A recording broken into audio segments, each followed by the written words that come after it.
আমাদেরকে যদি সামগ্রিকভাবে একটি বৈষম্যহীন থেকে আরম্ভ করে একটি গণতান্ত্রিক বাংলাদেশ গড়ে তুলতে হয়, তাহলে অবশ্যই এখানে সকলের পার্টিসিপেশন লাগবে। এখানে জনগণের মতামতের ভিত্তিতে পরিচালিত হতে হবে। আমরা আমাদের বক্তব্য জনগণের সামনে নিয়ে উপস্থিত হয়েছি। আমরা মনে করি অন্যান্য যারা আছেন তারাও জনগণের সামনে উপস্থিত হবেন।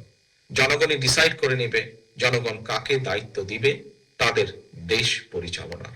জনগণের দেশ পরিচালনার দায়িত্ব জনগণ কাদেরকে দিবে। কাজেই এই বিষয়টিতে যত দেরি হবে, আমরা মনে করি, বিভিন্নভাবে ধারণা করি যে তাতে করে সমস্যা বাড়বে বই কমবে না।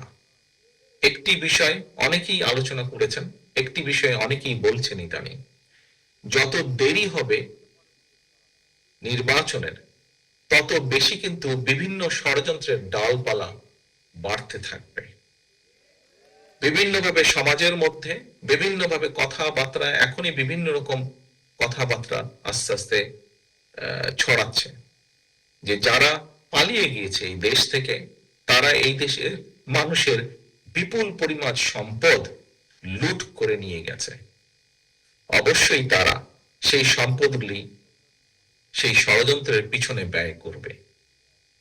কাজেই দেশকে যদি একটি স্টেবল সিচুয়েশনের ভিতরে আনতে হয়, দেশকে যদি ঐক্যবদ্ধভাবে ধরে রাখতে হয়, দেশকে যদি একটি স্থিতিশীল অবস্থার মধ্যে ধরে রাখতে হয়, তবে তার দায়িত্ব অবশ্যই জনগণের হাতে ছেড়ে দিতে হবে।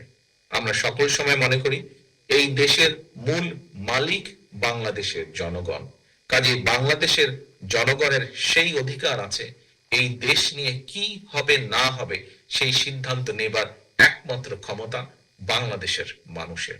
এবং পৃথিবীতে আমরা মুখে সকলেই গণতন্ত্রের কথা বলি, সমগ্র পৃথিবীতে গণতান্ত্রিক ব্যবস্থা বলতে যা বোঝায় সেটি হচ্ছে নির্বাচন।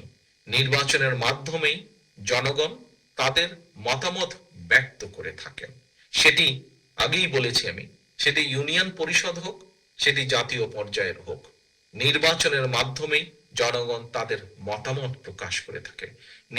নির্বাচনের মাধ্যমেই জনগণ সিদ্ধান্ত নিয়ে থাকে তারা কি চায়। নির্বাচনের মাধ্যমেই জনগণ তার জবাব দিয়ে থাকে তারা দেশকে কি বলতে চায়, তারা রাজনীতিবিদ সহ সকলকে কি বলতে চায়। নির্বাচনের মাধ্যমেই জনগণ এসব কাজ করে থাকে। কাজেই জনগণের অধিকার যদি জনগণকে ফিরিয়ে দিতে হয়, দেশ কিভাবে কি হবে এই বিষয়ে সিদ্ধান্ত সম্পূর্ণ জনগণের। আমরা জনগণের অধিকার যত দ্রুত জনগণের কাছে ফিরিয়ে দিতে পারবো, জনগণের অধিকার যত দ্রুত আমরা এই দেশে প্রতিষ্ঠিত করতে পারবো, প্রিয় উপস্থিতিবৃন্দ, আমি বিশ্বাস করি তত দ্রুত আমরা দেশকে ধ্বংসের দ্বার প্রান্ত থেকে ফিরিয়ে আনতে আবার সক্ষম হব।